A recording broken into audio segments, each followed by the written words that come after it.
to Okon Bros, everybody. What's up, everybody? Happy Wednesday. Let's try and make that lower. Are you're our one viewer that's watching right now? I'm the one viewer that's watching now. Yeah, bro. Yeah. My wife's watching. I think my wife's in a PTA meeting. Someone's got to do it. So I shouldn't do my intro, right? If you want to learn the secrets of that universe. No? Whatever makes you happy, bro. Nah, it's all good. It's all good. Happy Wednesday, everybody. Yeah, how is everybody? What a week it's been. Oh, I had a really tough Monday and Tuesday. Today, finally, I got over the hump.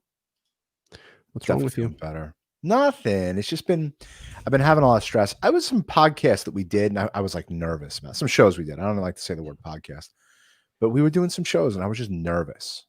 I had this like anxiety. Do I make you nervous? Do I make you nervous? What was it? Is that from a movie? I don't know. Nah, I had Monday was hard, man. I didn't eat all day. It was brutal. And then Tuesday, just fighting.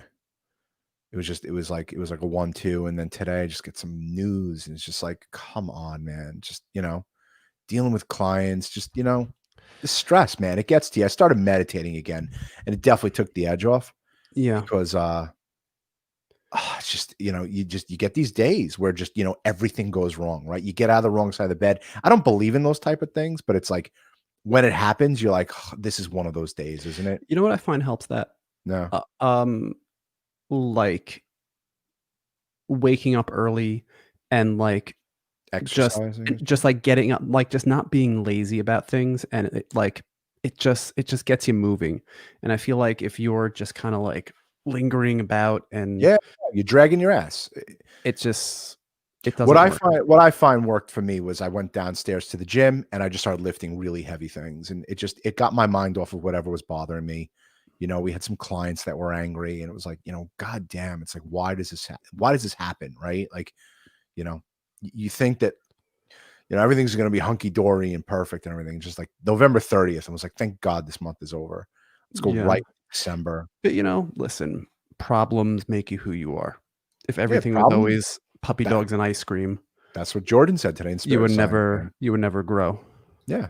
Well, that's what we spoke about today. We had an amazing podcast with Jordan River. Jordan Rivers or River? I think it was River. Jordan right? River. Jordan River, yeah. Brilliant kid, unbelievable. Eric and I, he took the cake for the longest podcast. I think we were a buck 45, I think. Something like that. And he runs this studio called Spirit Science. I mean, he makes us law of attraction kids look like little elementary babies, and he's and just his production value on his shows are just unbelievable. I got a comment right here from Steve Thomason. Hello, Steve. Always a pleasure to see you. I feel the same way. Days and weeks go by, and now it's close to the weekend coming soon. Yeah, like I never thought I would like love the weekend as much as I did, but and I've been home. I feel like when I'm feeling down and it's feeling like a drag, I like waking up extra early, exercise, and then take a shower, and then like you just have those moments to yourself, and then you can just start the day. I take the issues with BLS to heart. I take it so personally. I take it so seriously.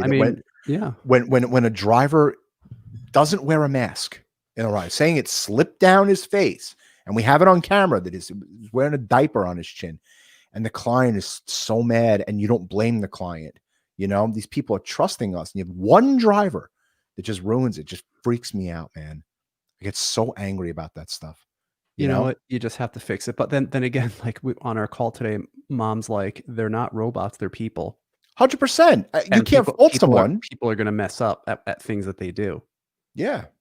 Yeah. We had one driver quit in one of our cities because he just he couldn't hack it. Yeah, he couldn't hack it. Yeah. He felt that it was just it's dangerous out there. What's up, Hubert? So I got to ask, why is this the only channel I didn't accidentally subscribe to? I don't know, Hubert. Why? Hubert's not our friend anymore. Why don't you subscribe to Okon Bros, bro? Everyone out there, please subscribe and hit the bell notification and hit the like button. It helps us. It helps Eric and I get up in the ranks, because we are going to be a voice for everyone here. All of our friends and family, we're going to be the voice for everyone. We want to be the next Howard Stern. What's up, Kayla? What's up, Kayla? Simon Chen. Hello, boys. Are you going to last longer than 15 minutes tonight? Hope so. I That's ate. the plan. Yeah. I ate, so we're good. He ate, and I didn't have a meltdown because I didn't know what was going on during. I had a really good dinner. Steve said my day starts at 7. Shower, staying inside, watch TV until 11:45 p.m. I have been going to bed very late. All quarantine though, you know. And what's the point of the quarantine if everyone's just going to get sick again? Like, why shouldn't we have all been out for the first 9 months of this thing? So because it didn't make one lick of a difference, that the cases are rising like crazy again. You know what's happening in Staten Island? You want to get into like you want to get into current events? Oh, Chaz says no fighting today, motherfuckers. Done. We're not going to fight, Chaz. We kissed and made up right after the last podcast. Yeah, no. I learned, my wife watched it, and then mom watched it because I deleted that show from everywhere. I'm like, it's just I don't need this, and I deleted the show from everywhere. And everyone's like, you got to think on your feet a little bit more. If like something's going wrong, you have to be like, we're gonna switch gears here, and we're just gonna sign off. I got a business phone call, whatever. But like, I shouldn't have freaked out the way that Eric, I did. I'm gonna go eat something. I'll talk to you later. All right. Bye-bye. Oh, don't leave me. Don't leave me. I'm all alone.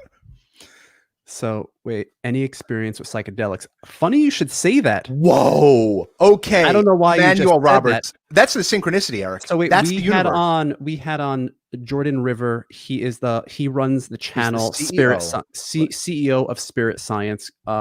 Amazing channel. His production and his videos are off the charts detailed, and they're scripted. It takes him 50 hours to make one 12-minute video. That's how amazing his videos are. And he's into ayahuasca and doing all those things. He invited Eric and me to go have an ayahuasca. And I'm like, we don't take Advil and Tylenol. Like, we're not going to go and just down this herbal thing from Latin America and start tripping balls. I smoked weed once in my life. It was with my father, and Eric was smelling the weed in our kitchen. I was like 13. I was 14 years old. My dad said, come in. You were 14? Oh, so I must have been 8 then. Yeah, you were. No, yeah. You were 9. You were 9. Okay, 9. So right. Dad came in. He's like, come smoke this joint. I smoked the joint. He's like, you see it, you smell it, you're never doing it again. But what Jordan was talking about today, where he's speaking to Toth and he's getting in touch with alternate beings. He got in touch with his father, who passed away before he was born. I don't want to spoil the podcast. There was one of the most. It was like a psychedelic experience, that podcast, but he invited us to go do ayahuasca. He's a 29-year-old guy, and what he knows and how he talks, you would think that he has 50 years of experience of being on this earth. Amazing interview. And it's coming out first week of January 7th. Also, big news. Tomorrow is probably the interview that Michael and I have wanted to do since we started Okon Bros. George Anderson, world-renowned medium, the creme de la creme of mediumship. We interviewed him, and it was everything that we could have ever wanted in an interview. You got this George Anderson interview is unbelievable. He's the Cadillac, the gold standard of mediums. Never had a bad reading with the guy. But in answer to your question, Emmanuel, which is a great question, Eric and I don't do drugs. We've never done drugs. If I were going to do a drug, it would probably be ayahuasca after what I heard today. I mean, it sounds absolutely fantastic that you go to another dimension. But I don't like taking Advil or Tylenol. I get scared of that stuff. One psychedelic trip equals 10 years of therapy. I guess it varies based upon who you are, because Jordan's had a ton, and he goes like he's 9 times. He said he's going for his, I think, 9th time, I think next week for another ayahuasca trip. But I recommend everyone listening to us now go to Spirit Science on YouTube and go down that rabbit hole. What's a medium? It's the size of your shirt. I was going to say he's a large or maybe an XL. Tim's broad. A medium is Tim. You should have a reading by my mom. Go to ladyphyllis.com. Yeah, Tim, and you would love it, man. And book a reading. But yeah, you speak to the dead people. I don't know if you believe in that or not. If you've seen the movie Ghost, it's what Whoopi Goldberg does without really actually seeing them. But our mom connects people with people that have passed on. But like George Anderson is like the LeBron James of 100%, yes, of mediumship. He's not a psychic. He doesn't tell the future. He connects with. He has connected us, but he's an extra large. Tim's larger than life, man. We love Tim Rose. We love Tim. There's a lot of shit going on my feed right now. All right, go for it. I mean, people are Marilyn, Steve Thomason, Chaz Berry, and my wife are all having a conversation. You want to talk about a party right now? Steve said, doesn't Eric go to bed early? I go to sleep between 10:30 and 11:30 every single night. At least I try to. Steve says, when does your mom do that? She go to ladyphyllis.com, Steve, and if you want to book a reading, she does it mainly like in the afternoons, Eric, like the evening hours? Yeah, her hours are basically, they're all listed on her site and it's integrated with her calendar. So whatever time that you book, she will be available. But basically between the hours of like 1 p.m. and noon Eastern Standard Time. 1 p.m. and and 8 p.m. Eastern Standard Time. Right. She's reading people, and I mean, she's getting it. It's gotten to the point now. She's a month into Lady Phyllis, and we're like, yeah, it's old hap already. I mean, she'll call us and she'll be like, "Oh my god, I was nailing it." We're like, "Mom, it's fine. Yeah, we're over it. We're over it. Like, you're a medium. There's an afterlife. Like, it's all good. We know she's not like Marilyn says she's a night owl. What does spirituality mean for you two? Love this questions, Emmanuel. I love this. Spirituality means finding meaning. For me, I think it means finding meaning in one's life, because if things go wrong, you try and find meanings. If someone's sick, or if someone's disabled, or if there's a problem, or if someone dies, I always go and try and find meaning as to why that has happened. Or COVID-19, hard times in business, hard times in marriage. You have to, me is finding meanings in life to help me get through and to grow. That's what spirituality means to me. Michael? Spirituality to me means I have evidence that there is an afterlife. Eric and I, my family, my wife, my sister-in-law have connected with our loved ones that have passed on. So to me, we are all souls inhabiting this meat suit. And I feel that we were put here for a reason. I don't know what that reason is, but to me, spirituality is about learning. That if you have every opportunity to grow yourself, whether it's, building a car, whether it's reading a book, whether it's about learning about the Kabbalah or writing a book. I'm an author. The goals that bring you and to level up. I mean, we're really just all in a video game, and we're all in just a movie. We're all of us, and we said this today on the podcast, that each one of us is Frodo bringing the ring to Mordor. That it's not just an easy path. There's sideways. There's hurt. There's pain. Frodo loses a finger. He's scarred. He's bruised emotionally, and it's how you overcome that that's going to get you to the next level, right? So to me, spirituality is just about leveling up while you're here. It's about growing yourself as a person, as your soul. Where they say like feed your soul. That to me is spirituality. What does spirituality mean to everybody? Yeah, I'd love to know. The audience, leave your comment and we can talk about it, because this is a great topic. This is Scott Shear says, "Happy holidays, boys. Happy holidays, Scotty." Steve Thomason says, "Does your mom talk with your dad all the time?" Yeah, Eric and I do also. I mean, we feel connected with him also. Yeah, I actually had a reading today with a lady by the name of Maria Verdeschi. And great medium. Her interview is actually coming out a week from tomorrow. We interviewed her as well. It was a great experience. I got to visit with my dad, and he gave some advice regarding BLS. He gave some insight regarding the podcast, and it was overall very nice. I love going to mediums, but I take it for what it is, and then I live my life. I don't go back to what was said, and I go. I have validation that I have spoken to somebody that has passed on, and someone whom I love, and then I will hear them, and then I will go and I will live my life, because I can't go and think about, but they said that this is going to happen, or they said that that's going to happen. To me, that's too distracting, and I will end up not doing what I'm supposed to do, not following my destiny, I believe. Sharon has a great comment. My wife says spirituality to her is feeling a connection to something greater than herself. That was beautiful. Bob Levine says he's an XM, as in an extra medium.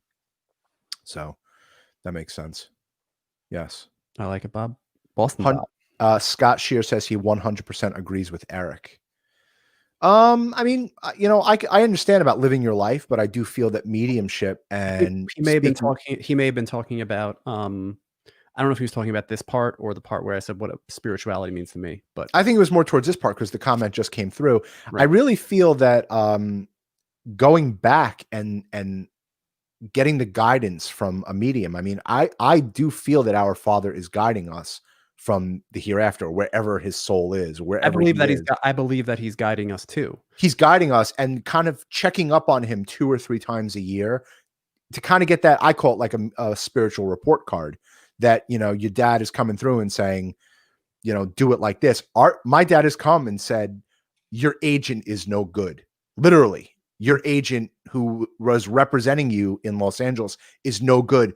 You have to fire her. I will bring someone else into your life. Literally, quote unquote. And I went and I unfortunately had to terminate our agreement. I was represented by this lady at Paradigm. And then, I have a new manager now who my father brought into my life. Tammy says, I've had readings for well over 20 years, same lady and a couple of others. Always good to hear and see it line up in past, but I know the future is up to me. 100%, Tammy. 100%. Things can, I think they're not going to tell you anything you don't already know, but ultimately, yes, our futures are up to us. I don't believe that there is anything's been predetermined. I disagree. I think our life is a screenplay. You do not know. That's my belief. That's my belief. I don't believe in free will. I think our lives are a screenplay. I think it's a general direction. That's what I'm talking about. Go. Yes, I think our lives were mapped out beforehand. I think if someone was going to die before their time, it was mapped out beforehand. But I don't think that like it's written that I'm going to go to the bathroom after this podcast. You know what I mean? It's very possible. Let me turn to your script. Eric is going to take a massive shit after this. Page 4,563. Page 4 million. Eric is going to take a massive shit after they talk about spirituality on the podcast. Fade in. Scott. Eric is going to squeeze tremendous. I want to keep it a little clean. I don't want to get too dirty. Scott says he agrees with you on the first part. I do reflect on the advice from the beyond, but I also live your life. And Steve said, I used to get readings years ago, but I am a bit nervous. Listen, nothing can really, it is what it is. A medium. What's up, Ryan? Welcome to the show. What is this? I have Vedic astrology reading scheduled for later this month. Good to have an outline for 2021. What is that? What's Vedic astrology? Vedic is it's Hindu, I believe. It's Hindu astrology. I could be wrong. But I have a reading with George Anderson next week to get my 2021 in line. Steve just said pinch a loaf, Eric. That's on page 4 million of the script, of Eric's script. Eric is going to pinch a loaf after this podcast. Ooh, Emmanuel, do you think the self, a personal self, is an illusion? Emmanuel, we should interview you. These questions are right up our alley. Go ahead, Eric. I don't know. Do you think that the self, a personal self, is an illusion? No, it's not. I think I think everything that's happening is very real. You take your personality wherever you go. That I have asked. I've asked many mediums that you take who you are, and I've asked George Anderson that, where I'm like, my father was a tough cookie. He was hardcore. He was a tough guy to get along with.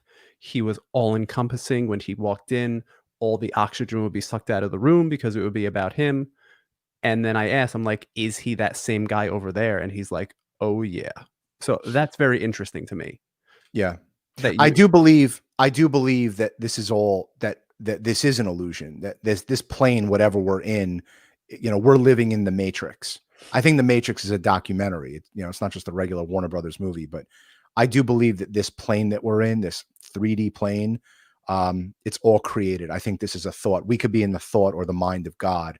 And because everything that we accomplish is thought, everything from going to make yourself a tea to writing a book or creating a podcast, everything is thought related. So what makes you believe the trees are not thoughts? What makes you believe that the grass or, the universe itself is not just a thought?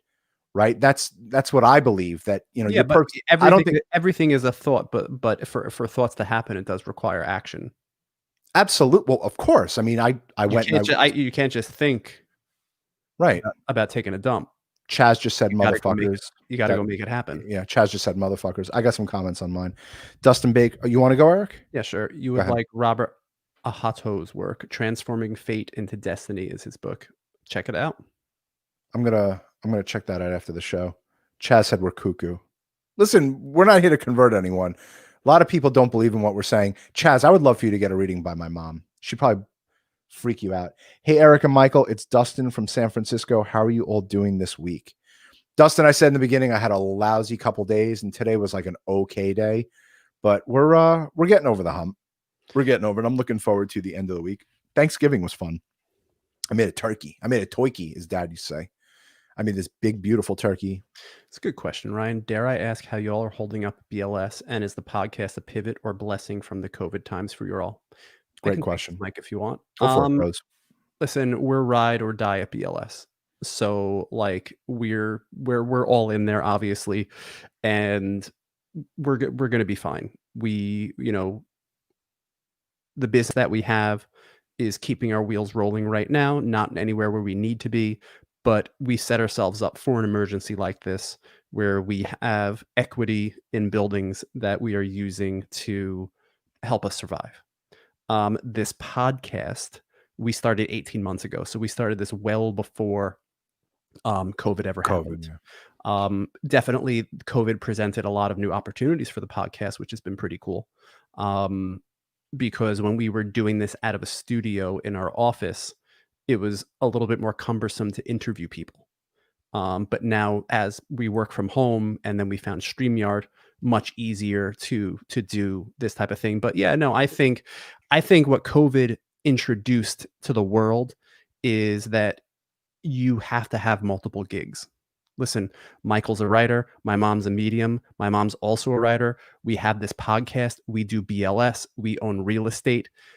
I think that the days of having one job and you're done, while it's doable, I don't think right now. And you should do multiple things. You should have multiple passions. You should have hobbies. You should have hobbies that make money. If you want to, make Christmas tree ornaments because it's your passion, you should do it because the internet gives you the ability to go and do that. So yeah, you got to have a few irons in the fire to make it these days. And Ryan, everything in my eyes, everything in my family's eyes is a blessing. Our father's death when he died, we're going on almost 3 years now, which is crazy to think about, was a blessing. So we don't look at anything, there are crappy days. Like today I had a crappy day. There was some Vegas issues and an Atlanta issue. And it's like, you deal with it. You deal with the small stuff, but you don't let the small stuff become the big stuff, right? You kind of like wash it off at the end of the day. You let the day slide off of you, and then you sit with your wife or your significant other or whatever. Kat is thankful for Crunchwrap Supreme that I had earlier tonight. That sounds amazing. You got to be thankful for good food. Oh my God, yes. Good, luxurious, delicious food. It's something special. Hey, Uncle Stewie says hello. What's up, Stu? What's up, Stu? We love you, man. Bob Levine said, getting back to your opening, we don't have problems in the sphere of service. They are opportunities. It's all how they are handled. Every issue is an opportunity to shine. Just my 2 cents. Absolutely. Yeah, absolutely. You have to learn from every single problem that you have. That if you don't, you're an idiot. And we when we speak to a client, we tell them there will be issues. Anyone that promises you there will not be issues is full of it. 100% agreed. Diversity is the key in times like today. Agreed, yes. Elias. Agreed. 100% agree. You gotta hustle. I saw this thing on the news the other day, and I don't really watch the news, but it was like kind of in passing that this actress, Broadway's toast, right? There were these actresses on Broadway who don't have any income, right? The only income they had was them being on stage and performing every night, and they haven't had income since then. So it was the show Mean Girls, and it was the star of Mean Girls. What did she do? She started offering acting classes on YouTube. And she started making a living like that. She started making an income that, she lives in the city. The rent is mega bucks. So what does she do? She pivoted. I hate that word, but she reinvented herself to, into trying something new. I mean, I had the books.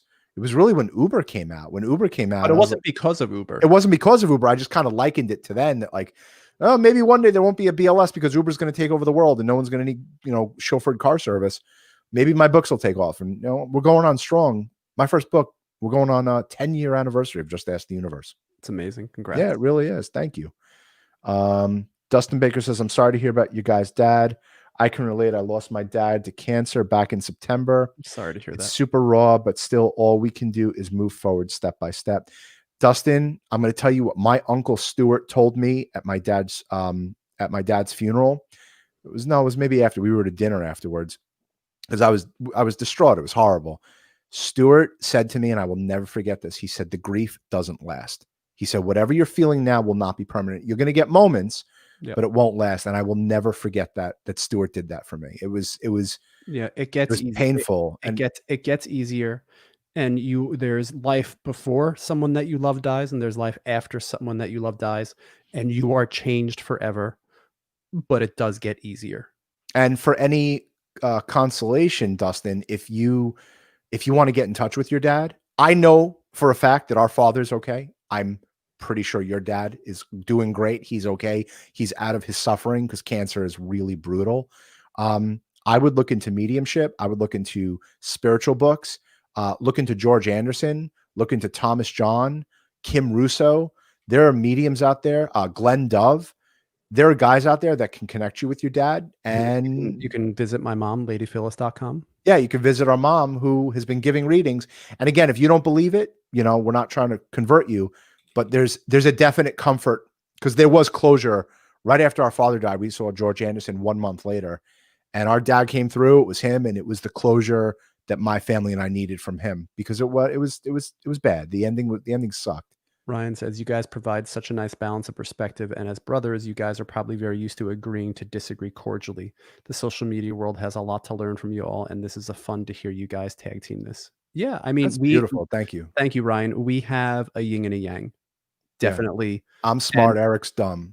I'm gorgeous. Eric's not. It's very, very simple. It's perfectly easy. Where I fall down, Michael picks me up, and when Michael falls down, I pick him up, and that's partnership. That's brotherhood, and that's why we started the show, because we knew that we had such a good dynamic, and we knew that when we would go and speak to clients or friends, that we could hold court and we can hold a room, and we were good at it. So we're like, you know what? Let's take the show on the road. What you're listening to here, Ryan, is Eric and me out with a client at Peter Luger's or Maestro's in LA or, Emeralds in Vegas, and sitting and talking to them and just holding court and not talking about business, right? That, how's the business? How's business? It's all about everything but the business. And Eric and I just want to preface by saying, Eric and I shared a bedroom for 14 years. We shared the same bedroom. We just stopped about 2 weeks ago. Just about 2 weeks ago, Eric and I were still in the same bedroom. That was really funny.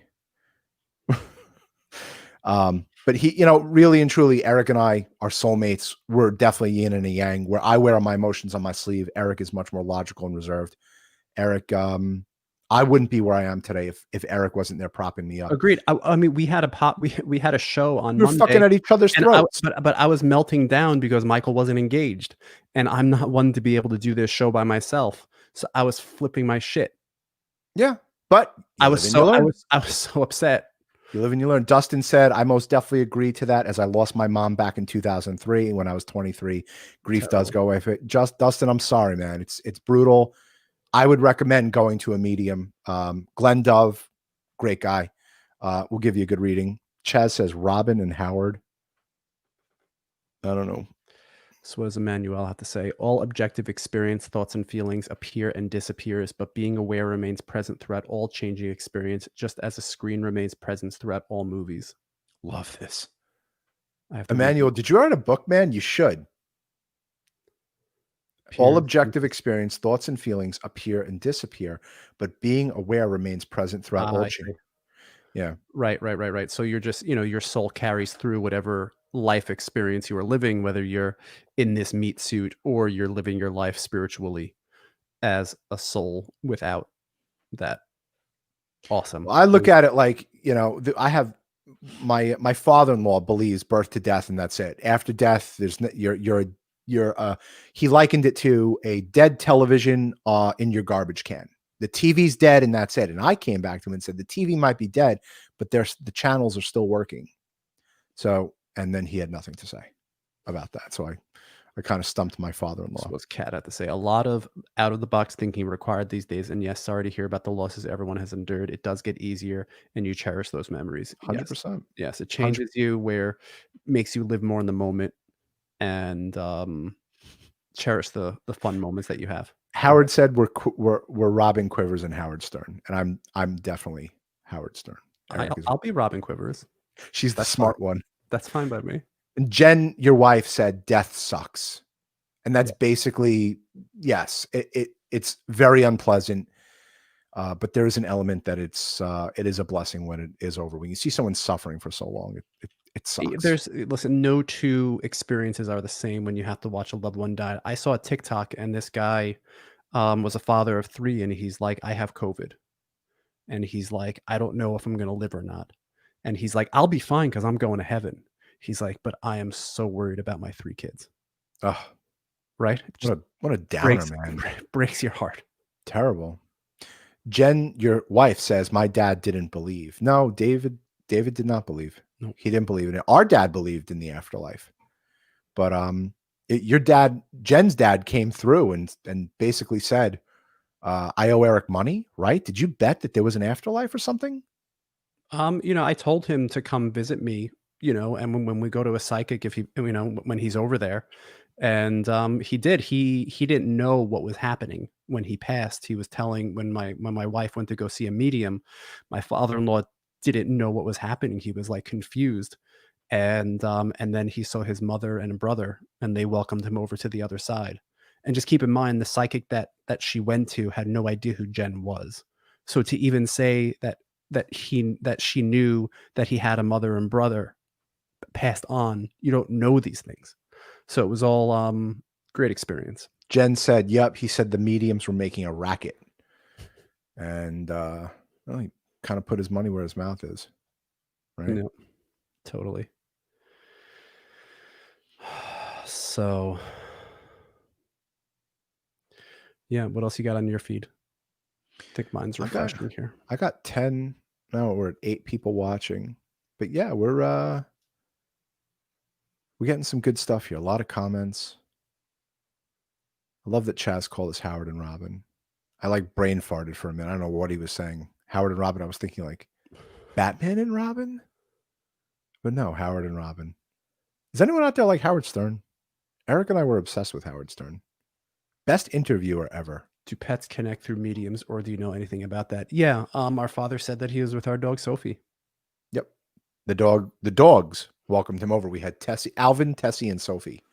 Not all at the same time. They all. Not, yeah. Whenever I think about dogs, I always think of that George Carlin. Get me one. I'm gonna slap the dog down on the table. Get me another one of these. They were real good. That was real good. George Carlin's making a little bit of a comeback now. I mean, people are going to him for his philosophy that. Oh, he was so much ahead of his time. George Carlin knew about all of this, that we are not in control, that the government's in control, and they're going to tell you what to do. Right. Do you know what's happening with this thing in Staten Island? There was a business owner. He owned this restaurant called Max. I want to get everyone's opinion on this. I have my own personal opinion. He had this restaurant called Max, and Cuomo and de Blasio said he cannot open. He's in a yellow zone. He cannot open. And you know what he did? He opened, and they arrested him. And Twitter went absolutely knuckin' futz. Twitter went insane. And my first reaction was, because it was on the news yesterday. Sharon and I were watching the news late night, and I saw this guy on Twitter, and he's like, they can't do this to business. This is a free country. And if this guy wants to stay open, it's his right to stay open. It's up to you whether you want to go into that restaurant if you feel safe or not. I agree with that guy 100%. The government has absolutely no right to tell you whether you're allowed to stay open or not, unless you're posing, like unless you're going to kill someone. And I get that the The argument now that he's technically could kill someone because there but is COVID, but people this are is taking baloney. the bus. They're going, they should And close. that's what they said. They should close Walmart. They should close, Starbucks. Exactly. They shouldn't let airplanes fly. There's 300 people on an airplane and you're this close together, but they won't let Max in Staten Island open. Listen, I like Cuomo. I think he's a great governor. De Blasio, I have other opinions about, but they have absolutely no right to tell a guy if he wants to keep his restaurant open that he can't do that. I think that's wrong on every level. Come out with a different argument. I'd like to hear it, but that's that man's business. That's his livelihood. It's up to you as a consumer whether you want to go out and risk your life. You drippy there, bro? No. It's up to you if you want to be a consumer and, go out there and risk your life. I mean, I wouldn't go to Max because I wouldn't feel safe. But if certain people would go, I mean, good for them, man. That's their right to do that. I guess I kind of agree with you. What would happen, Eric? What would happen if the government came and said, you can't operate BLS? I mean, you can't do that. They kind of did. And it was terrible. Well, I mean, it destroyed everything that they shut everything down. And they didn't say that we can't operate though. They went and they arrested this guy. They threw this guy in jail because he was operating his restaurant. And to me, that's communism, right? Oak and Bros for life, Suburban Beard. What's up? That's right, everybody. Smash that like button right now. Share this video with your friends. Spread it like peanut butter and jelly. Steve Thomason said, I went to a pet medium. She was amazing as she told me things only I knew. I was upset when my dog passed. I also took my dogs there and she told me about them. Yeah, I agree. And Steve, I'm sorry to hear about your dog. That was like one of the worst days of my life when the dogs died. Oh my God. What do you think about Trump? Could you be friends with him? No. Yeah, no. I don't think so. That could not be. I wouldn't want my daughter dating him, and I wouldn't want to be friends with him. I think Trump, this is what I feel about Donald Trump. I feel like he's a rock star that hangs out with porn stars. Yeah. And I feel like that's cool, but not if you're president of the United States. Right. If he would have told people to wear a mask, I think he would have gotten reelected. And he didn't. And he was divisive, and he made things separate, and it wasn't a good look. But when the economy was roaring, I thought everything was great. Yeah. He said bad shit. There's a lot you look past. Honestly, I'm a fair weather president. As long as everything is going good, I'll be behind you. But if shit's going bad, you better fix it. Yeah, I'm out. Right. That's exactly right. And I'm out. I want someone else. I want different leadership. I don't have time for this shit. Right. So the economy's going great. Things are going great. If COVID never happened, fine. I don't care. Yeah, stay in office. Right. And I think that Trump is just going to get bigger. I do believe the media created Donald Trump. He used the PR spin machine to become president. And what created him destroyed him. However, I feel that this is not the last you're going to hear of Donald Trump. I think that he's going to create his own TV network or TV channel or something because he's got a loyal following. Steve Thomason said it's jail time for him. Very possible. Carlin is coming back because of social justice warrior cancel culture. Yes. Volvatron. Yes. Go watch the Drinker's new video. Oh my God, what Eric could be a hero. I sent that to you. I know we just watched this before I went on. Guys, if you can subscribe to one channel on YouTube, go to the Critical Drinker. And the most recent video that he put up, it gave me the chills. And it was just all about why we like movies that have heroes, because it's tales as old as time. It's instead of drawing on cave walls, we are watching 3D animated movies with heroes. Iron Man.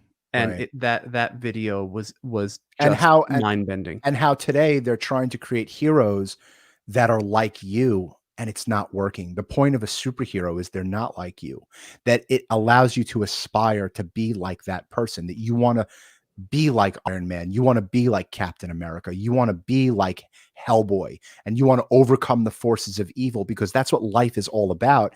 And you have this culture today that want everyone to be the same, that everyone's going to get the second place trophy. And it shouldn't be like that. It really should. You have to fail. Right. There has to be winners and losers. Not everybody can just coast by and be okay. If our podcast doesn't grow, it's because we suck and we're not cut out for this. At podcasting. That's exactly right. Right? And yes. It's on us. But we shouldn't be given subscribers and views just because we tried. Right. Or because we deserve it. It's baloney. Right. Oh, I tried. No. You better work. You better work. And Volvatron, you are 110% right. Carlin laughed at the SJWs and cancel culture before it even existed. And it's sad today. It's sad of what happened. And I don't know if they have legs that this is going to continue to cancel out people, but you know, listen, publicity is publicity. I would love if we got canceled out on Twitter. Are you kidding me? You know how many people subscribe to our channel? So everyone cancel. So let's see what's up, Jen. Our thoughts are very powerful. I truly believe that you can get anything you want. The fact that life is short is what motivates me every day to keep going. Every day is a new opportunity. I truly believe you receive signs from the universe. It is up to you to listen and see the signs and to understand their meaning. I trust my inner voice and use it to navigate through life. This is why Jen Caller and I were friends in high school and college. Yes, she's a good friend of mine. Yes, and yes. However, I don't like putting the limitation on myself that life is short. I feel like life is long, and I feel like the days are long, and I feel like you have a ton of time to do anything that you want. And I feel like whether you're 30, 40, 20, 60, 70, and you feel inspired to start a business or to fall in love or to do anything that you want to do, don't let it stop you because you think your time is up. Robert Mondavi started Robert Mondavi Wines when he was 50 or 60 years old, and it became the most successful wine in the entire business. And he didn't start it until the second half of his life. I think he lived to like 90 or 100 years old. So it took him 50 years to grow that vineyard. But Jen, everything that you said there is true. I said that in my book, Just Ask the Universe. I agree with everything, except I think that life is long, and don't let that deter you from trying things. And you have to keep young mentally, not young at heart works. Young at heart works. And we figured that out when we started taking the kids to Disney, and when we started playing golf. That Eric and I were on the golf course, and we saw all these old 90-year-old guys going to play golf with their friends, and Eric's like, it keeps you young, right? I do believe in that. And same thing with Disney. You got to do. You guys ever see that Benedict Cumberbatch speech where he oh my god, and he's can you find that to play that? That gave me chills when he was like, I think he was like talking about the SJW culture, right? The cancel culture. No. Sacha Baron Cohen's speech about democracy was unbelievable too. Bob Levine said, please, no politics. We're not talking politics. We're talking about people. Whether you're for Trump or against them, it doesn't matter. Whether you're for Biden or against Biden, we love everybody. It doesn't make a difference. Let me see if I can grab it here. And that Sacha Baron Cohen thing about democracy was also great too. It's too long. Yeah. But yeah, no, look up Google Benedict Cumberbatch just do it speech. Really, really, really good. He's brilliant. Benedict Cumberbatch. He's unbelievable. Did he go to like Harvard and stuff? Is he like one of those guys that's just like incredibly smart? He went to Oxford for acting. Okay. He went to Oxford. What's up, Johnny? The universe rewards hard work. 7 days a week, man. Absolutely. 100%. The universe rewards. This is a great question. What's up, John? Have either of you lived in haunted homes? If so, what did you experience? Go ahead, Eric. I think we've said this before. But in one of our parents' homes growing up, the hallway to the bedrooms was haunted. So you would sit in the den, and then there was adjacent. It was, and then there was there was a living room with a fireplace, and then beyond that was a hallway to the bedrooms. And when you'd be sitting and you'd look out from the corner of your eye, you can't really look at it, but you would look at it from the corner of your eye. Big lumbering guy just walking down the hall. I remember it as a white light, and it was just like a white light that would walk past, and it was happening, and I guess I didn't really notice it because I was young. I was young when we moved into that house, and then eventually I went to my parents and I'm like, "Hey guys, do you see that thing that comes out from the corner of your eye?" They're like, "Oh yeah, we see it all the time." So I'm like, "What's going on?" So then I had my friend Seth come over, and I'm like, "Seth, sit down here. Look at the TV, but then look out from the corner of your eye." I'm like, "What do you see?" He's like, "I see a white light passing by." It was just a guy walking down the hallway. He was in like white from head to toe. In constant loop. In constant loop. He was just walking down the hallway, and you saw it. You Yep. saw it every day, not at a specific time, but yes, no, we definitely lived in a haunted house. And you know what show I love? Ghost Adventures. Ghost Adventures, yeah. That like defined 2008 for me. I'm trying to get Zach Bagans on the podcast. He's elusive. Yeah, that would be cool. Yeah. I don't know why he hasn't been on anything. I mean, this guy, you know, I have all of his books. No, probably not. He bought a haunted house in Vegas. He bought a haunted, he has like the Zach Bagans like museum or something. Haunted museum. Definitely want to go to that when this quarantine is over.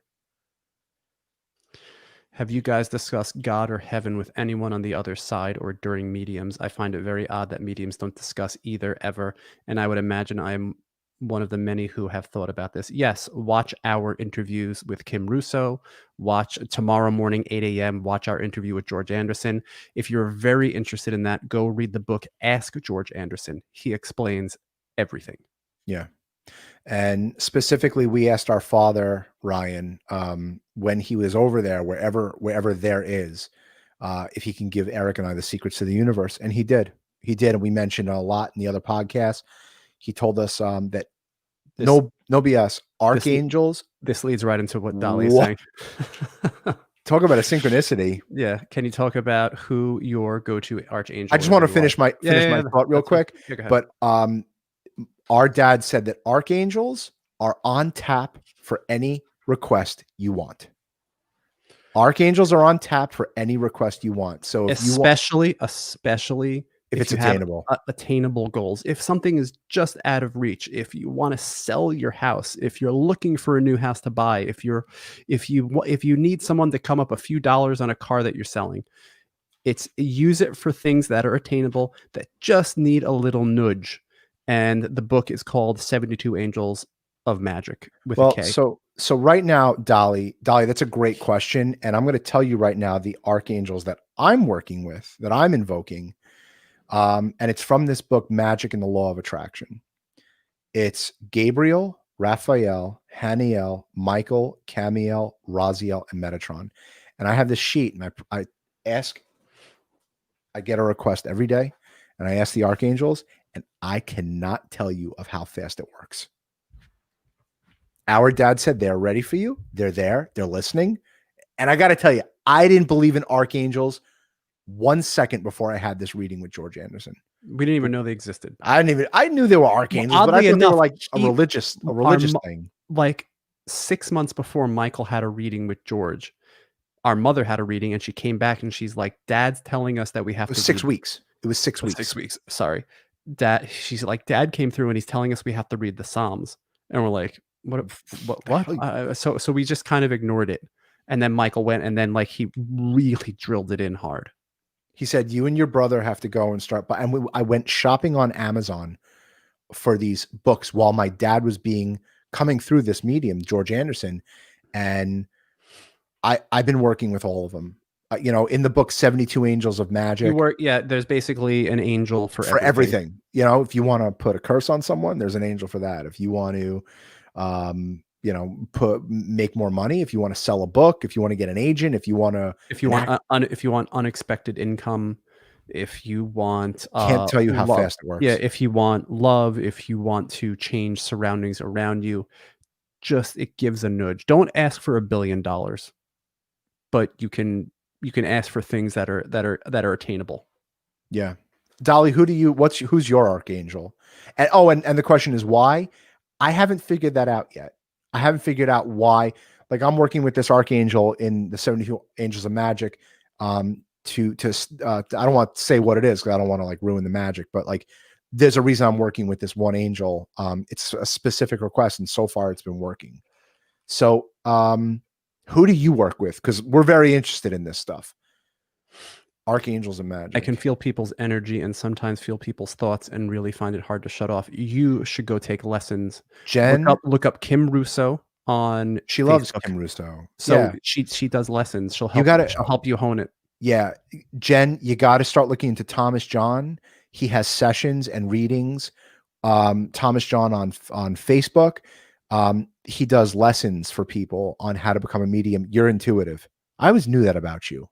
I always knew that you were intuitive. Steve Thomason says, do you guys put money outside on New Year's Eve? No. What does that mean? I don't know if that's should we do that? Is that a ritual? I'd be curious to know about that because I've never heard of that before. Yeah, Dolly said, I actually found them out about from you guys. Thank you.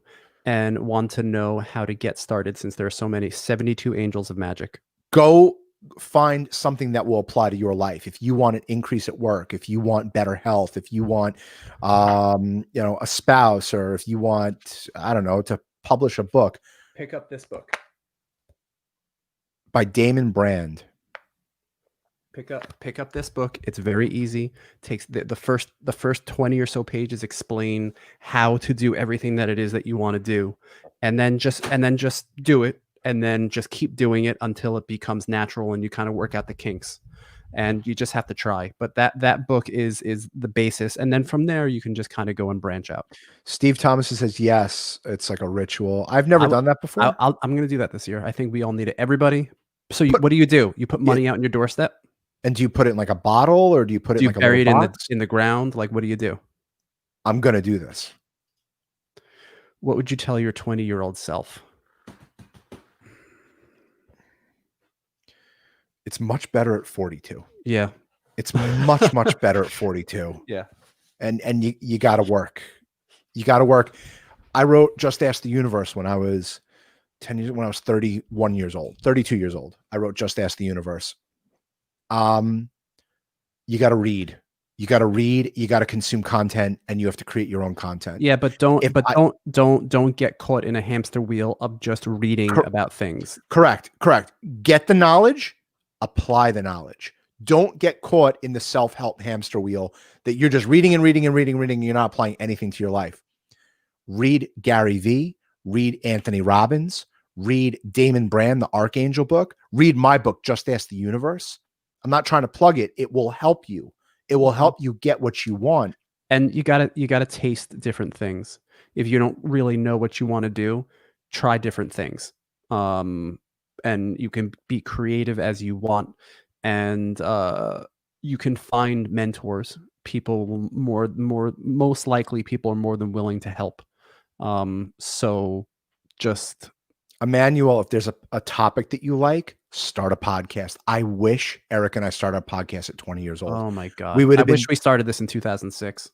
Yeah. We would have been big mistake. Yeah. Big mistake. We would have been as big as Joe Rogan. No doubt in my mind. Steve Thomason said, yes, put $5 outside in the morning under the mat and then put it in your wallet the next day. Under the mat. Timothy Sheeran said, and Steve said a few days later in the mail was a refund check for $500. So yeah, I'll play with that. Timothy said, thanks for the topic. Got lost looking for answers on Archangels last time Michael was speaking about it, but they're all there. The Archangels are there. Our dad wanted us to say it. I was calling out to Arzel during my angel work very early this morning in our living room, and the kid's PlayStation turned on by itself and then turned back off a minute later. Any cool experiences for you?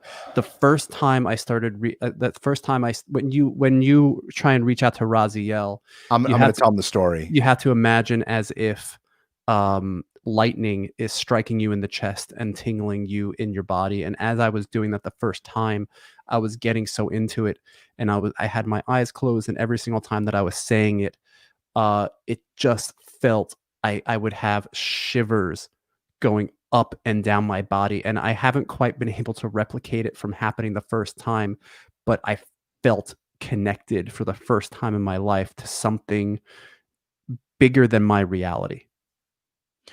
Real quick story, Jonathan. I love that you asked this. So One day before I had the reading, I didn't know what an archangel was. I knew there were archangels in religion, but I never believed in it. I thought it was kind of, a bunch of phooey, woo-woo stuff. Wasn't into it. I believed in the law of attraction in your subconscious mind. I was meditating down by my pool. It was over the summertime. And I was meditating. I was deep into meditation. I was doing a Bob Proctor abundance meditation.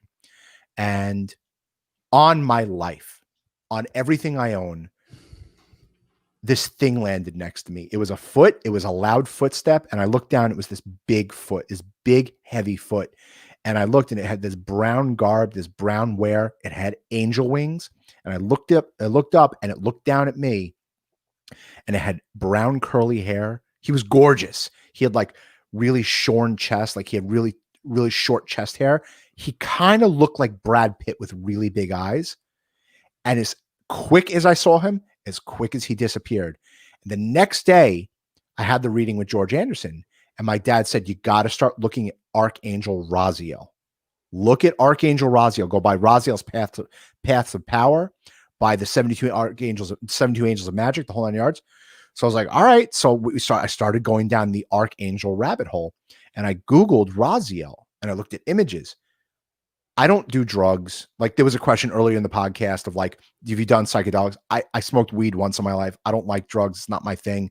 I think that if someone wants to do it, good for them, but it's just not for me. I don't drink. And when I do drink, it's got to be a really special occasion because I'm an absolute lightweight.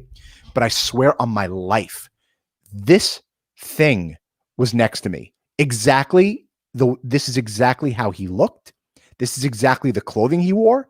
That's exactly the curly hair he had. Literally face to face, right next to me. This is Archangel Raziel. And I was floored. I was absolutely floored. That was crazy, man. I still can't get over it. I still think, did I imagine that? Because I wasn't doing ayahuasca. I was just sitting and meditating. So let's get the other side of the coin here. Let's hear it. I've been a lifelong atheist, seeing how the universe's structure resembles a neurological network right as I learned about the double slit experiment 100. Yeah. What's that? So, Volvatron, I just want to mention atheism. I don't believe in a God. I don't think there's a man in the sky, what religion has taught us. I don't believe in that. So I'm with you on the atheist part, that there is no God. I think there's something so much bigger than what we could imagine. But I do respect that, birth to death. If that's what you believe, that's awesome. But there was a double slit experiment. And I think this was done by, what's his name? The Quantum, Dr. Quantum Wolf, right? There was he's from The Secret. And it was something where there was these two splits in like a metal thing. And the protons and the neutrons or whatever, they were all going through the split. And I think they were separating or they were like hitting it directly. And it really, like, scientists were like, that's weird, right? That's something that's like the thought process of the atoms or whatever was hitting through these slits. It baffles scientists. Volvatron, I highly recommend you reading The Afterlife Experiments by Dr. Gary Schwartz. This is a scientist who did a scientific experiment on mediums, and he got the guy George Anderson. He got a few other really well-known mediums, and he did double-blind placebo experiments where he put them in rooms, he quarantined them, and he brought in sitters. And these people had to read the sitters from rooms that they weren't even connected to. I mean, it's been a while since I read the book. Afterlife Experiments by Dr. Gary Schwartz. And the accuracy. I know nothing about you, Volvatron. I know nothing about you. I don't know your real name. I know that you're an atheist, but you're going to know whatever he tells you about himself. That's exactly right. But if I came to you and I said, your best friend is coming through who died in a car accident, and his name was Jonathan, and you had a best friend who died in a car accident and his name was Jonathan, that's 100% accuracy on something that I don't even know who you are. Read The Afterlife Experiments. It's scientific proof that there could be something else out there. But I do understand what you're saying about atheism. Eric and I are big. Yeah, we don't believe that there's a man in the sky with a white beard deciding if you get into heaven or not. Right. And for people that do believe that, that's good on you, but I don't believe in that at all. The religion, I think religion's man-made, and I think religion is a lot of, a lot of our problems in today's world, but, I love that you're listening to us, and I love getting the other side of things. 100%, bro. This is awesome, man. Yeah, no, we're living This the is awesome. This we're was living the we have some redemption from Monday. never doing that again. I Yeah. promise you I'm gonna eat. I'm getting a ton of people on my feed, man. I'm getting a ton of people, a lot of people watching. You got more? Um, uh, Responding to an email. Hold on. Responding to an email. You're working during the live Bro, it's called broadcast? multitasking, bro. What does everyone else believe out there? Do you think there's a God? Do you think there's a guy in the sky? Like what George Carlin said? There's a man in the sky and he loves money. He loves money. Well, I mean, who doesn't love money? There's a guy and he's going to tell you if you're good or bad. And if you're bad, you're going to go burn in hell, but he loves you. Carlin was the greatest. We've seen George Carlin like a dozen times in Las Vegas. Those are like some of the best nights. Our favorite, though, was Penn and Teller. Penn's license plate says godless. Oh, this is interesting. Let's hear it. Do you believe there's other life out there? Aliens. 100%. Interesting. I've seen it. I've seen a UFO. Interesting. And I didn't bring it up today, and because we're gonna talk to him again. Yeah, I know, but I didn't bring it up today. I watched all the Indiana Jones movies, and I just ended Kingdom of the Crystal Skull. And if you haven't watched that movie in a while, they're like, it's an alien, right? The skull is an alien, and their thing provides all knowing. And what actually they were, according to the movie, was interdimensional beings. So, and then Jordan River today on our show, who runs the channel Spirit Science, you guys should definitely check it out, was saying that whether there is alternate life or whether it's just people from alternate dimensions, there is definitely something going on that cannot be explained. I don't necessarily think that there's spaceships flying in the sky, because now that I do. Now that there's cell phones, that stuff is so easily faked. But could it be that it's beings from alternate dimensions? You're kind of like upping it. Like you're kind of like leveling up the question. We were driving. We were with it was our former partner in Los Angeles, this guy, Mike Rappaport. We were driving to Spaceplex. It was Eric, me, and one of Eric's friends. It's like a random Friday night. We were all the way out east. Spaceplex was like Dave & Buster's before there was a Dave & Buster's. And it was like the ultimate arcade out east on Long Island. We were driving out east. And again, I don't drink and I don't do drugs, but I know what I saw with my own two eyes. And there was a light in the sky. And the light was zigzagging like this. It was going back and forth. But I feel like that could just been government spaceship stuff, So what are they covering up, man? I mean, so really, what could they cover up? But then it moved, and then it went out of sight. Maybe it was an ocular migraine. We were screaming. Believe me, that was not an ocular migraine. I had one ocular migraine in my life, and I will never. What about Jesus? Any insights on him from your dad, or in regards to archangels? I don't. Archangels are legit, man. Our dad said it. He said they are on tap to do anything you want. Archangels are legit. Jesus, he's never said anything about Jesus or anything like that. I don't have much. I haven't studied Jesus all that much. I think Jesus is on a different level. I think if my dad I think he existed. Of course he existed. And whether the stories are true or not is all interpretive. I think it was very obvious that he was a very special guy. Yeah. And he ascended to something bigger than maybe even what the archangels were. Because our dad said that one level of wherever he is, I don't even want to call it heaven because it's so cliche, but that one level where his soul is, he told my brother and I that there's a group of archangels that will do whatever the hell you want. You have to ask them. You have to invoke them. Magic is real. So Eric and I started invoking archangels and working with them. But he never mentioned anything about Jesus. Do you guys have a morning manifestation routine? Just kind of rolling out of bed and nope, every morning, 7 days a week. I've recently changed my ways. I've been lazy. I've been very, very lazy. We're just kind of going to sleep too late, waking up groggy, And just this week, I switched it up, and I'm getting up earlier, and I'm exercising, and just like starting my day off right. But generally, when I wake up, it's like I check my email and then I just go.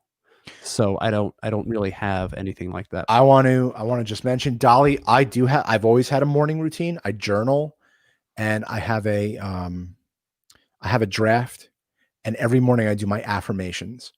And I'm doing a thing on wealth magic right now, magic with a K, by Damon Brand. One amazing book. I'm so far 6 months into the book because there's about 20 different invocations. And I write down everything, and I write down what I want in the present tense every morning. And then I work with the Archangels. And I speak my requests to the Archangels every morning. But I just started doing that about 6 months ago, 7 months ago. Affirmations are so cool. Yeah. Because you see, I'm doing both, Eric. Like I know. Affirmations are so cool to me because once you really believe it, it's so true. Like when you believe that the sun is going to come up tomorrow, that's an affirmation that you have no doubt that the sun is going to come up tomorrow. That's how you have to think about something that you want.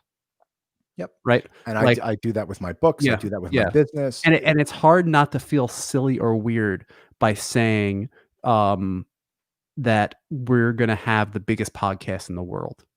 But I really believe it. And it's as much as the sun will rise tomorrow and the sun will set, or do you have to question that you love your mother, your father, your spouse, your children, your brother, your sister? Do you have to question that? You just know that you do. That's how you have to have an affirmation. And that's why I think that they're so cool, that you just have to believe in it as much as you believe in that how much you love somebody. Dolly, I'm going to tell you something that Glenn Dove told me, that my dad told me through Glenn Dove. He said, if you want to experience the future, you have to feel it. And you have to, so I'm a writer, right? Everyone knows I wrote Monsterland. I'm an author. And right now, I'm hopefully waiting for the big news of getting a screenwriter attached to it, where he's going to turn it into a movie. I can see myself on the red carpet of my own premiere. I could see it. I could see who I'm with. I could see who I'm shaking hands with. I could see my wife next to me. I can see myself at my own movie premiere. I could see myself walking. We have a huge Barnes & Noble in Carl Place. I could see myself opening the doors to Barnes & Noble and walking to the section that has Stephen King and Dean Koontz and all the big guys, Michael Crichton. And I see my book on display next to Stephen King. I see it. I feel it. I do that every single day. Every day. Few minutes. Doesn't have to absorb your life, but I'm living in that future. Yep. And the way it worked for me was that you just have to do it as if it has already happened, and you believe it as much as anything else that you hold dear and that you believe already. Yes. And that's your subconscious mind. That goes back to your subconscious mind, that your subconscious mind is a real thing. It's been scientifically proven. Whether you believe in God, whether you believe in this, there is a universe, there is a subconscious mind. Bill Maher is an atheist. Bill Maher doesn't believe in religion. He doesn't believe in it, but he's one of the most successful comedians of all time because he believed that he was going to be successful. So it's not that God chose him, because he doesn't even believe in a God. He worked for it. He manifested it through his subconscious mind. You have to think of your future and live in your future. I've been doing that my entire life. No baloney. I've been doing it my entire life. This podcast has manifested into what I've believed my entire life. It's the truth. Why do you think Joe Rogan's show has grown to astronomical levels over the years? What is about his personality that people find so interesting, entertaining? I think that love Joe Rogan. Love him. It just came natural to him. And I feel like he is his real self. And there had to be a Joe Rogan. And it was him.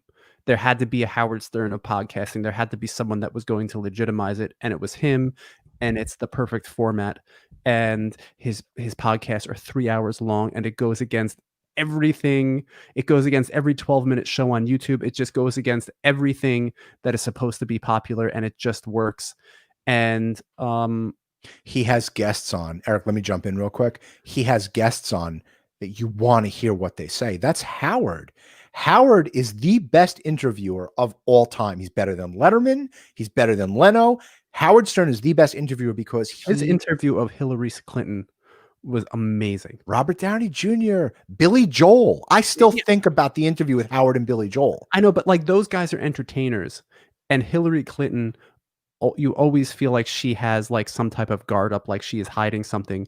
And then she started talking about people that she used to date, and just the fact that he was able to get that out of her was like talking about like Mother Teresa, who Mother Teresa dated. It was just amazing that he got it out of her. But Joe Rogan having Alex Jones on, or Oliver Stone, or a UFC fighter, like these are people that you want to hear about. And that's what Eric and I are doing. Eric and I, it's Joe Rogan's universe, right? Joe Rogan's into health. He's into fighting. He's into conspiracy theories. Hunting, right? Hunting. So he's going to have on these people that he's interested in, and because he's interested in, his audience is going to be interested. That's exactly what Eric and I are doing.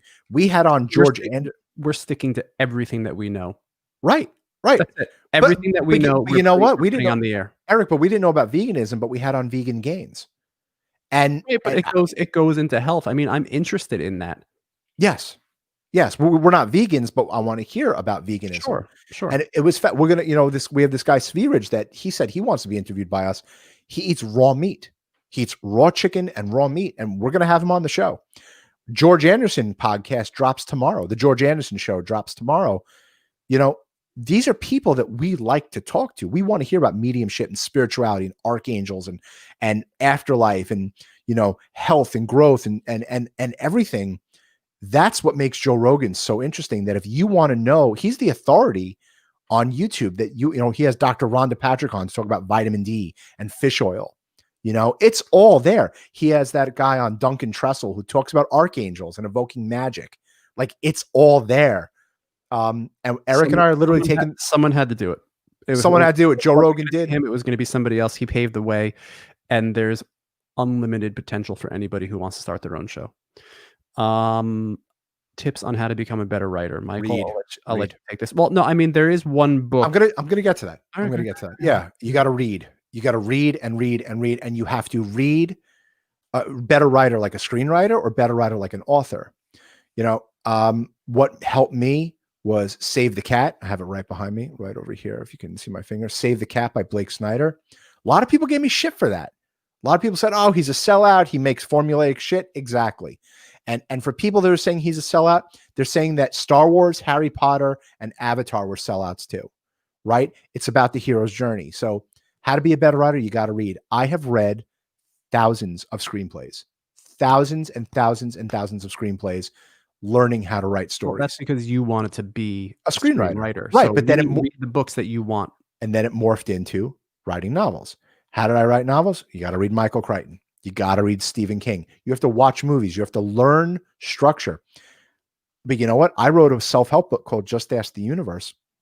I read 100 law of attraction books before I even put pen to paper saying, I want to write about the law of attraction. You have to read, and you literally have to emulate your favorite writers. It's all there. No one's doing it, and just, you got to take it and make it your own spin on it. I wrote a book called Monsterland, and all it was is Jurassic Park, but with monsters. It's about a theme park with monsters. And then I added my own twists and turns and everything. You got to read. You have to consume so much reading. When you sit down to write, it's literally going to pour out of you. There's a book. I got to bring this up on the next podcast because I got to remember. It's called Winning the Game of Life or something by Stephen Pressman. I don't remember, but he says that when you're writing, the book has already been written. All you're doing is going to that other place, wherever that other place is, and you're taking it, and it's flowing through you. Monsterland was already written. These characters are all real in my head, and they told me what to do. When I was writing out the beats, pick up Save the Cat by Blake Snyder. God rest his soul. He died in 2009. I find Kim Russo's claims about soul contracts fascinating. The possibility that we agree to have these people and experiences in our lives before we were born, that was mind-blowing to me. Yes, I've been to many mediums and many psychics where before my children were born, they would tell me there is a daughter waiting for you. When I was 16 years old, I went to George Anderson, and George Anderson told me, he's like, do you have a daughter? And I'm like, no. He's like, oh, there's a daughter waiting for you. I was 16 years old. I had Hallie when I was 27. I didn't know that. I didn't know that. Yeah. That George Anderson said that to you. When I was 16, we went when our grandfather died. Mom and I went when our grandfather died. Oh, I didn't know that. Yes. And he's like, you have a daughter. And then before my son was born, same thing. You have a son waiting for you. I went to this guy named Jonathan. My mother called our cousin Matthew. Our cousin Matthew's pregnant, and his wife Melissa's pregnant. Yeah, you know what I mean. And she's like, "There's a girl waiting for Matthew," and sure as shit, they did the gender reveal, and it came out pink. So I think that's pretty cool. And I went to a medium, this guy, Jonathan Scott, I think his name was. Jonathan, I don't remember. Great guy, sat down. He didn't know who the hell I was. My wife and I were newlyweds. It was $20. I sat down and he says, do you have a son? And I said, no. He's like, first one's going to be a boy. This guy didn't know me at all. I said, how do you know that? He says, because your son's waiting for you. He's waiting for you. And I will say, my daughter was the first girl born into the family in 54 years. 54 years. Yep. We were all boys before that. Yep. So, Michael, have you always had a talent for writing? As far back as I could remember, yeah. I have a talent for storytelling.